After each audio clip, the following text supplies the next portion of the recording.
Guys আমি আর আমার ভাই মিলে মেলা থেকে কিনে নিয়ে চলে এসেছি একটি নতুন আলনা।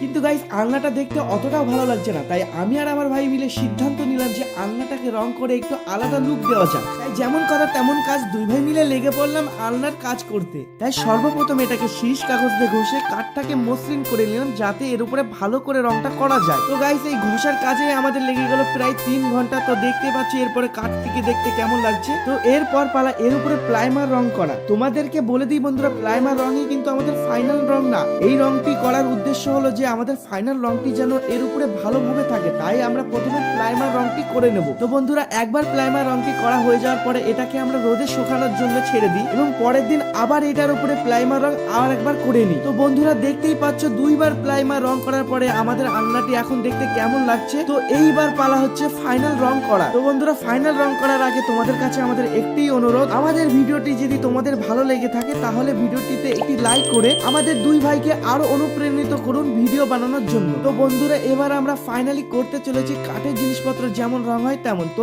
সবার প্রথমে রংটিকে আমরা কার্ফিন তেল দিয়ে মিক্স করে নেব। ও তোমাদের বলে রাখি, এর আগে কিন্তু প্রাইমার করার সময়ও আমরা কার্ফিন তেল দিয়ে প্রাইমারটিকে মিক্স করে নিয়েছিলাম। তো কার্ফিন তেল দিয়ে রংটা মিক্স হয়ে যাওয়ার পরে এবার আমরা রংটা করা শুরু করছি। তো গাইস তো 1 ঘন্টা রং করার পরে বন্ধুরা ফাইনাল লুকটি তোমরা দেখতেই পাচ্ছ আমাদের আলনাটি এখন কেমন লাগছে। ভিডিওটি ভালো লাগলে একটি লাইক করতে অবশ্যই ভুলবেন না বন্ধুরা। আমাদের সাথে এইভাবেই থেকে আমাদেরকে এগিয়ে নিয়ে যেতে সাহায্য করুন।